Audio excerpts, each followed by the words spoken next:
avec les associations, la direction de la démocratie participative, le PRU, parce que c'est quand même notre partenaire principal. Et puis je pourrais dire qu'on a besoin de votre aide, parce qu'en fin de compte, vous êtes aussi des yeux sur Aulnay-sous-Bois. Alors on travaille via, vous connaissez Proximolnay.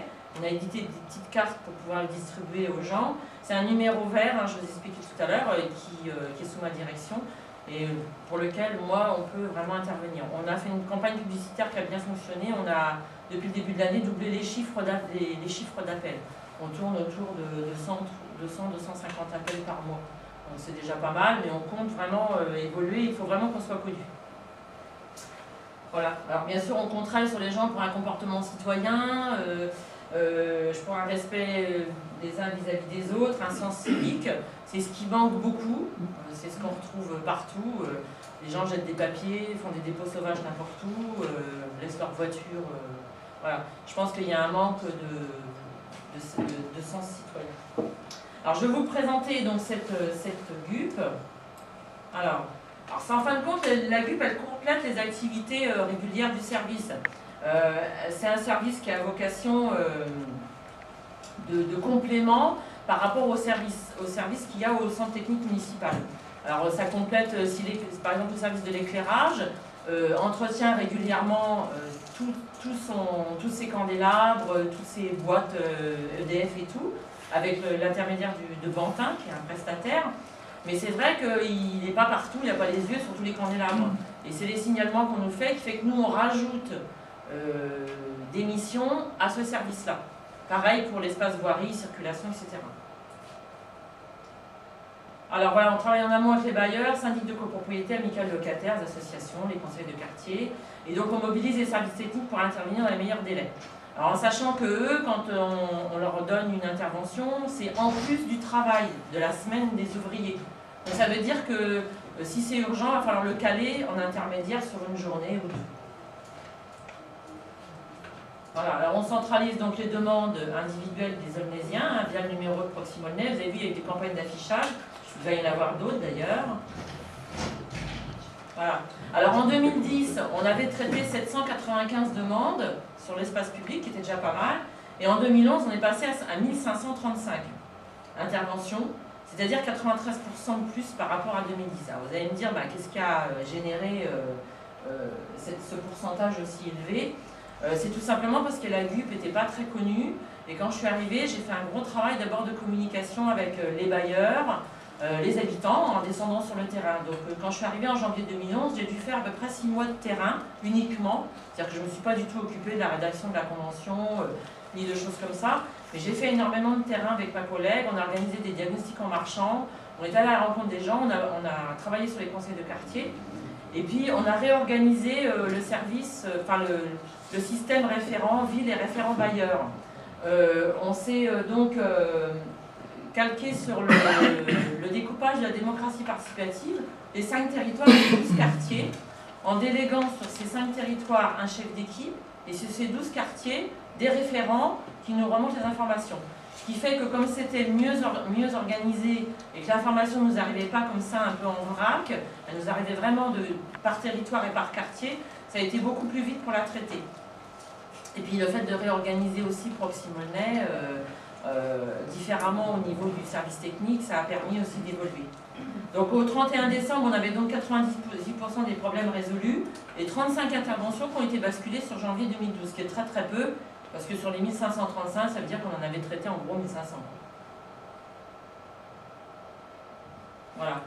Alors dans le cadre de travail, on vous dit dans quel cadre c'est sollicité, donc sur le partenariat agent de terrain de vie, des référents du bailleur, et puis les habitants qui sont sur les quartiers pavillonnaires.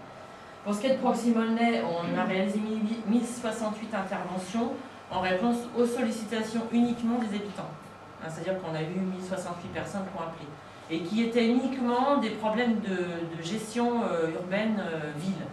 C'est-à-dire que par exemple, si vous voulez avoir une nouvelle poubelle, que la boîte est cassée, ce n'est pas le service GUP, on va vous renvoyer sur le service propreté de la ville. Nous, on traite vraiment que les dysfonctionnements. Alors, 2 catégories qui se distinguent vraiment bien, les 554 véhicules signalés et puis les 981 dysfonctionnements sur l'espace public qui ont été relayés par la GUP. Mais il y a quand même dedans les 554 véhicules. Alors, sur les interventions générales, voilà ce qu'on a remplacé. 276 potelets dégradés. Les potelets, ce sont les tout petits pylônes là, que vous voyez. Alors la ville, j'ai essayé de savoir combien la ville en avait planté, enfin en avait cimenté. C'est impossible à savoir, parce qu'on les remplace, donc on peut savoir dans l'année combien on en a remplacé. Ça c'est uniquement en plus sur la GUP, c'est-à-dire qu'au niveau service technique, il y a dû y en avoir beaucoup plus. Mais je ne peux pas savoir combien il y en a sur la ville, mais il y en a énormément. Il y a 112 trous dans la chaussée qui ont été bouchés, donc en plus de ce qui avait été fait par les équipes, les bordures de trottoirs abîmées ou les bornes qui ont été réparées, des barrières, alors c'est ce qu'on appelle les barrières Croix de Saint-André, vous en avez au Carrefour, c'est des petites barrières avec un croisillon, c'est ce qu'on appelle des Croix de Saint-André, qui ont été certainement pliées par des voitures, et puis des affaissements de chaussée qui ont été comblés. Ça se peut aussi qu'on ait, là ce ne sont pas des trous, ce sont carrément la chaussée qui s'affaisse à un endroit, donc il faut combler par en dessous. C'est des gros travaux de voirie. Alors sur ces interventions, il y a des services qui ont été sollicités, donc là, les espaces verts, 84 interventions, mais surtout des cas de propreté. Alors c'est des dépôts sauvages sur les espaces verts. Sachant qu'à la ville d'Aulnay, on a aux espaces verts un service propreté et aussi à l'espace technique un service propreté. C'est-à-dire que ce ne sont pas les mêmes personnes qui ramassent sur les trottoirs et qui ramassent sur les pelouses. C'est une organisation comme ça. Alors 68 dépôts ou tas sauvages ramassés. Alors ça peut aller de la simple armoire que quelqu'un a descendue parce qu'elle était cassée, elle est sur le trottoir, jusqu'à des entreprises qui déposent des gravats. Alors on fait la chasse aux entreprises qui déposent des gravats. Il n'y a pas très longtemps, près de l'Université de l'Europe, j'ai surpris un camion qui déchargeait donc des gravats. Et j'ai relevé le numéro et on a retrouvé l'entreprise qui avait fait ça. Donc après, on verbalise, parce que si on arrive à le prendre en flagrant délit, on peut faire verbaliser par la police. Donc on a fait verbaliser, et c'est la ville qui a ramassé quand même. Alors 43 nettoyages de rues ponctuels, toujours en plus des actions régulières, sachant que sur la ville, vous avez à peu près sur le service technique 500 personnes, et ce sont des gens qui sillonnent la ville tous les jours. Dans les bureaux, on n'est pas nombreux, dans les bureaux au service technique municipal. Je dirais que nous, à notre étage, dans les bureaux, on doit être à peu près 10, mais et puis dans les autres services, à peu près pareil. Et tout le reste, ce sont des gens qui sont sur le terrain. Donc les nettoyages de rue, ce sont des nettoyages ponctuels qui ont été demandés par des gens ou des référents qui se sont aperçus qu'il y avait une rue qui n'avait pas été nettoyée ou qu'il y avait un dépôt sauvage qui avait été fait après le nettoyage de rue. Alors des corbeilles dégradées, ce sont ces fameuses petites corbeilles vertes qui sont assez souvent enfoncées, défoncées, enfin bon, elles ont des misères. Et puis des containers poubelles qui ont été relivrés suite à des dégradations. Et puis 11 tags effacés. Alors on efface les tags sur les édifices publics, on n'efface pas les tags sur vos maisons ou sur les édifices HLM ou locatifs, sauf si ce sont des tags injurieux. Alors des tags injurieux vis-à-vis de nos élus, vis-à-vis de monsieur le maire, monsieur le préfet, vis-à-vis de la police, des tags racistes, même si c'est sur la voie privée, on les effacera. Parce que c'est bon, ça ne peut pas être laissé à la vue de tout le monde, des enfants qui passent, etc. Alors sur la signalisation et la circulation, on a eu 155 interventions, sur l'éclairage public 67, toujours en plus de l'entretien ordinaire. Alors il faut savoir qu'en hiver, on a beaucoup plus d'interventions sur les candélabres, parce que tout simplement il fait nuit assez tôt, et du coup on s'aperçoit plus rapidement qu'il y a un candélabre qui éclaire plus, parce que tout simplement en circulant dans la ville, en rentrant du travail, moi aussi des fois je m'aperçois, tiens, il y a un candélabre qui fonctionne plus et je le signale. On le voit plus facilement. En été on voit un peu moins, parce que les candélabres on les allume presque plus, étant donné qu'il fait jour très tard avec le décalage horaire des horaires d'hiver et d'été. Alors des panneaux accidentés qui ont été remplacés, recellés, nettoyés, des balisettes, alors c'est ces petites bornes vertes qui sont en plastique, dégradées, remplacées. Elles se plient assez facilement, les pauvres elles sont souvent un peu martyrisées. Des plaques de rue remplacées, alors ce sont des plaques de rue qui ont été taguées ou alors elles sont abîmées, elles ont été cassées. Et puis 4 interventions sur des bouches d'égout, des égouts bouchés, toujours en plus des interventions ordinaires des services. Alors, ça c'est la GUP par territoire.